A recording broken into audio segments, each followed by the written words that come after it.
ተከፈተ 24 ሰዓታት ያልሞሉት የስትሬት ኦፍ ሆርሙዝ ወይ ደግሞ የሆርሙዝ ወሽመጥ በአሁኑ ሰዓት ላይ በኢራን መዘጋቱን ኢራን አሳውቃለች። አሜሪካ ፉልፊል አደረገች ወይ ደግሞ አሜሪካ ቃሏን አልጠበቀችም በማለት ነው እንግዲህ ይህን ሰርጥ መልሳ ይዘጋችሁ ማለት ነው። አሜሪካ ቃል ምን ነበር መሰላችሁ? ስትሬት ኦፍ ሆርሙዝ የሚከፈት ከሆነ ኢራን ኮምፕላይ የምታረግ ከሆነ የራሷን ብሎኬድ ወይ ደግሞ አሜሪካ ክሬት ያደረገችውን የኔቫል ብሎኬድ ታነሳለች ተብሎ ነበር እየታሰበ የነበረው። ግን ዶናልድ ትራምፕ እንደተናገሩት ከሆነ ኔቫል ብሎኬድን አላነሳም በማለታቸው ነው እንግዲህ በአሁኑ ሰዓት ላይ ስትሬት ኦፍ ሆርሙዝ ድጋሚ እንደተዘጋ ያሳውቁት የሚገኙት። ዶናልድ ትራምፕ እንግዲህ በትናንትናው ዕለት እንደተናገሩት ከሆነ የኔቫል ብሎኬድ ወይ ደግሞ የባህር ኃይል ብሎኬድን አላነሳም ይሄም ደግሞ እንግዲህ አግሪመንት ሪች የማይደረግ ከሆነ ደግሞ ስምምነት እስከ ሮብ ድረስ ሪች የማይደረግ ከሆነ ድጋሚ ሁሉ ቦምብ እስከመጣል ይሄዳሉ በማለት ነው እንግዲህ ማስፈራሪያቸውን አስቀምጠው የነበረው። በመከተል እንግዲህ የኢራን አውቶሪቲዎች ደግሞ የኢራን መንግስት በአሁኑ ሰዓት ላይ ስትሬት ኦፍ ሆርሙዝ ለየትኛው መርከብ መተላለፍ እንደማይችልና ሙሉ በሙሉ እንደዘጋ አሳውቀዋል። ከደቂቃዎች በፊት በወጣ መረጃ ደግሞ ዩኬኤምቲ ወይ ደግሞ ዩናይትድ ኪንግደም ሜሪታይም ትሬድ ኦፕሬሽን የሚባለው አንድ ኦርጋናይዜሽን እንግዲህ የሜሪታይም ወይ ደግሞ በባህር ላይ ንግድ በሚካሄዱበት ሰዓት የተለያዩ ወንትኖችን ዋርኒንጎችን ባህር ላይ ችግር ካለ ፈንጂ ካለ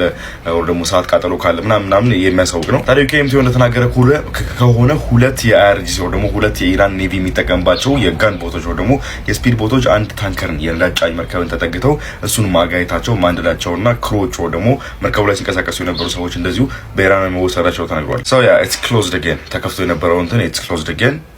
ኤስካሌሽኑ እየጨመረ ነው ወይስ ይቀንሳል የሚለውን አብረን እናያለን። ይመቻችሁ።